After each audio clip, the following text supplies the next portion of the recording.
Exactly a year ago, my skin looked like this, and now it's looking like this.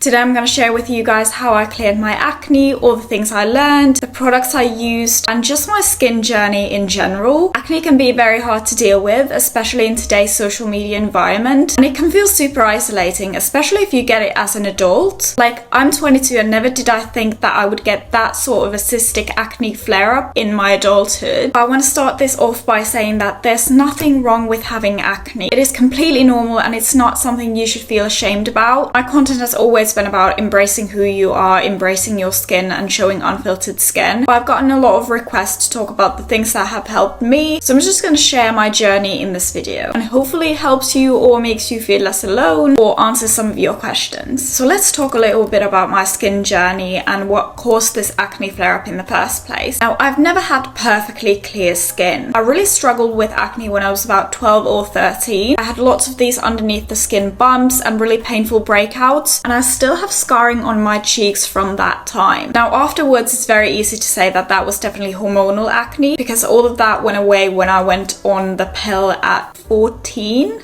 I think. So birth control really got rid of everything. I never had that type of acne after that. Obviously, I had breakouts here and there. And like, for example, this is what my skin looked like when I was 19/20. So it was clearish. But then a little bit over a year ago, I started to develop this cystic acne. I think it started right at the end of 2023. And it got really bad at the start of 2024. So January, February, March of 2024. So exactly a year ago, pretty much. Now, I think there's a few reasons that led to this, but mainly it was one product that caused this cystic acne. Now, I think one of the reasons why my skin started to flare up in the first place was in November of 2023, I had COVID pretty badly, and that COVID flared up a lot of my chronic illnesses and autoimmunity. So I think that also caused some sort of like autoimmune reaction in my skin. So I think that was one of the initial triggers for it. And I've had a lot of people share the exact same experience of getting acne after getting COVID, and my body has always been super sensitive to viral infections, so I think that definitely played a role. But the thing that actually caused me cystic acne was this product, the La Roche-Posay Cicaplast B5 Balm. Now, this is nothing against the product or the brand. This product has helped so many people, and a lot of my friends love it and it has helped them, but for me it just didn't work. I started using this product, I think, around December of 2023, and that's when I started noticing these really painful cystic acne spots and breakouts, and I didn't connect it right away, and I kept using the product and my skin just kept getting worse and worse and worse. And this just proved to you that not every single viral product is gonna work for you. I think it was at the end of January when I realized this has to be the product that's causing all of this. So I stopped using it, and then quickly my skin started clearing up, and it took some time for all the breakouts to go away. I think by the end of March, start of April, I didn't have another cystic breakout ever again, and then I was just left with all this scarring. Now, the scarring took a really long time to go away. I mean, obviously you can still see in my skin,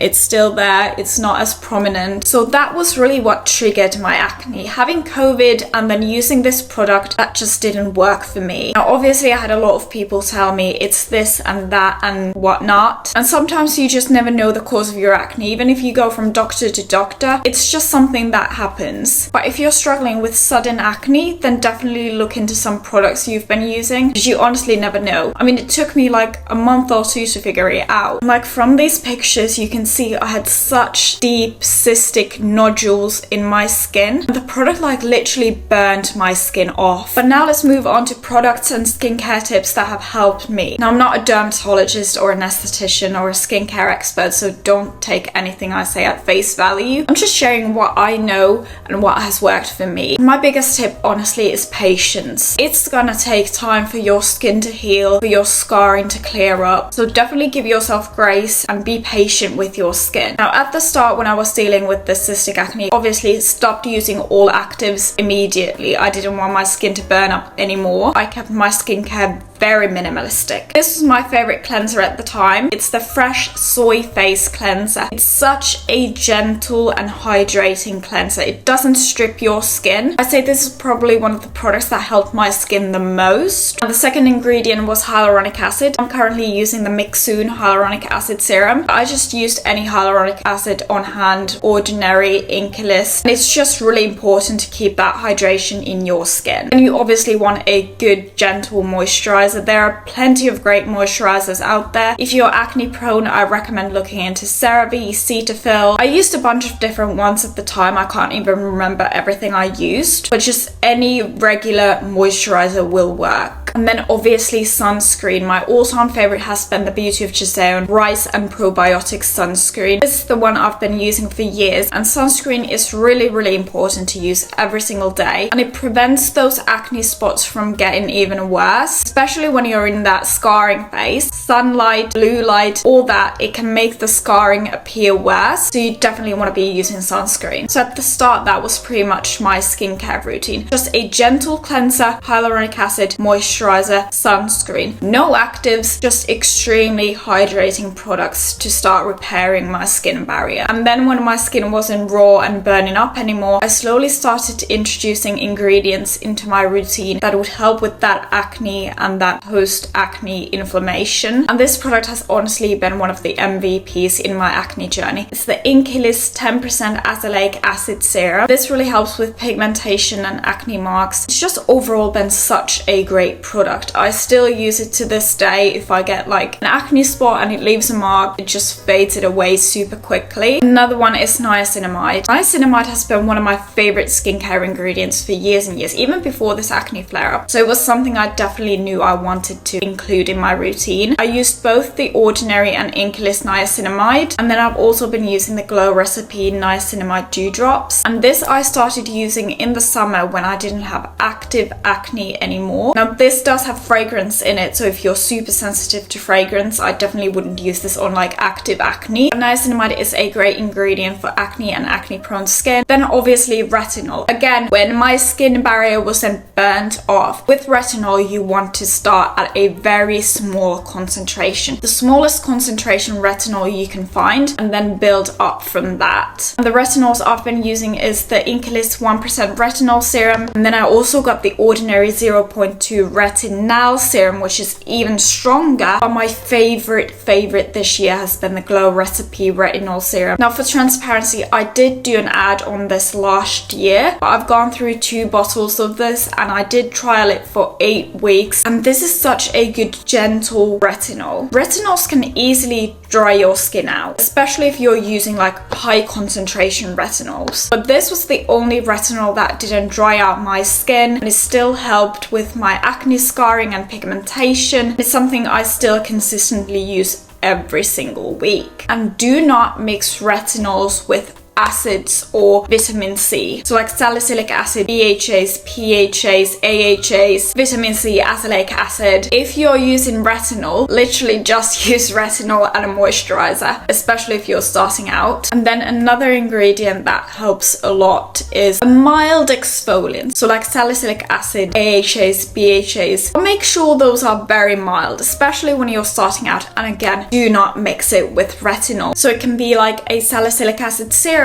salicylic acid toner, cleanser. But now I've been using the Inkilist salicylic acid cleanser. You can see it's like completely worn out. That's how you know I actually use it. And I've been using the Glow Recipe watermelon PHA and BHA toner. It's a very gentle exfoliating toner. These days I don't like to exfoliate that much, so this is a great gentle exfoliating toner for me currently. Those are like products in terms of ingredients I've been using. Obviously you can find niacinamide or retinol or salicylic acid from any brand. Now I do want to mention a few other products that have really helped me and that I've really been enjoying. One of them is the Rhode Glazing Milk. And when I first tried Rhode out, I was like, it's a celebrity brand, acne safe. But this has been my absolute favorite toner of last year. It is super gentle, it's super hydrating, it's like a thicker milky toner. So for my dry skin personally, it really deeply hydrates my skin and leaves it with that glow. Another product is the Dr. Jart Ceramide niacinamide line, especially the Skin Barrier Moisturizing Lotion. This has helped me so much, again, with hydration, skin barrier. So this has been really, really good. And in terms of moisturizers, I always love my Clinique moisturizers. And this Redness Solutions moisturizer definitely helped me when I was still in that like acne phase. This helps a lot with redness and inflammation, especially this Redness Solution line. I think they have like a sunscreen and a cleanser as well, which I love. Then the Tatcha Silk sunscreen has been one of my favorites. It's just a really good sunscreen, even though it's very, very expensive. And then the Ole Henriksen Après Skin Rescue Cream. This is a newer launch this year, but I've been using it for the past like 2-3 months now, and it's just an amazing product. Now, I also really want to discuss like the self-confidence side of acne, how people perceive acne, how people perceive you. So I feel like skincare and all that, it's just one part of acne. But then there's also the mental part that affects so many people. For me, luckily, it didn't affect me mentally that much because I've been in this place of my self-worth doesn't depend on how I look. And I'm very fortunate to be in that situation because a lot of people aren't. Especially when you get acne as an adult, it can be so hard and isolating. And for teenagers as well,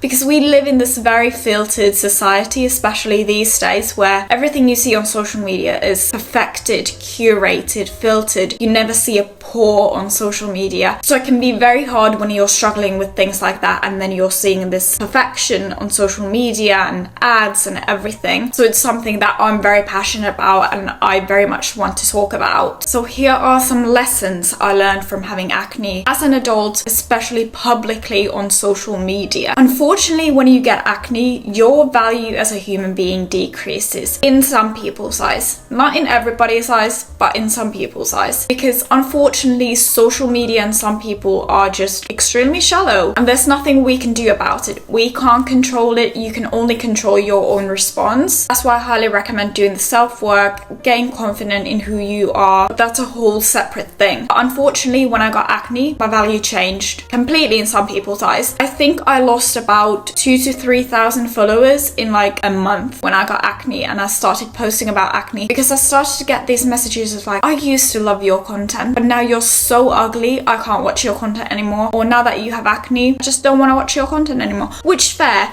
You follow what you want to follow. And if you're that type of person, then don't even bother following me. It was shocking. Like, it truly showcased me how some people are so shallow. I could like sense that those people didn't value me anymore because my skin looked like that. And I just find that so odd. Which brings me to my second point of social media being super shallow and how we as human beings and as social media prioritize people over their looks instead of their personality. Like, your looks have way more value, especially on social media, than your personality, authenticity, etc.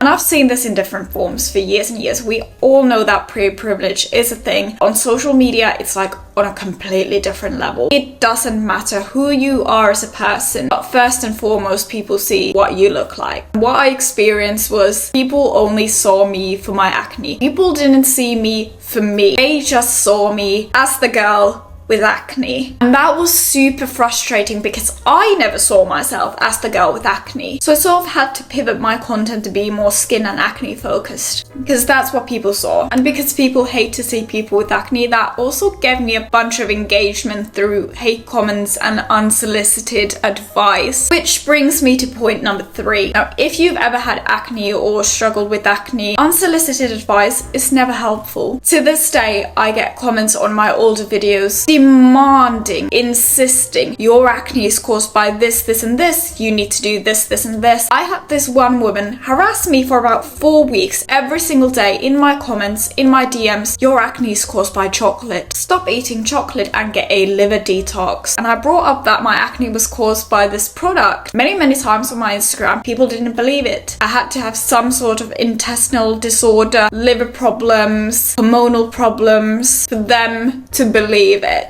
Like, people say the wildest shit on social media. That's not new. And it just gets super tiring at some point. I get that a lot of the time it comes from a positive place. It comes from a place of wanting to be helpful. But at the end of the day, it's not helpful. And the amount of times people pushed Accutane and different medication onto me was insane. And I always said I'm not gonna go on Accutane or any other medication for that matter. It just doesn't suit me or my body. But people were insisting that every single day. It's like going up to a random person in a grocery store, seeing that they have acne and going, you should go on Accutane. But it really is that mindset that people are trying to fix you, even though there's nothing about you that needs fixing. I think when people see acne, especially on social media, or skin texture on social media, or anything that we're not used to seeing on social media, people immediately sort of panic. They want to be the ones to fix it. Like, I'm still a valuable person even though I had acne. And that's a reality that honestly a lot of people don't get. But those are some of the key things about my acne journey. And I'm just so grateful that I've been able to film content about my acne and help people in that way. If this video helps at least one person to feel less alone, help them with their skin journey, or help them feel more understood, and that's my job done for the day. Thank you so much for watching, and yeah, bye bye!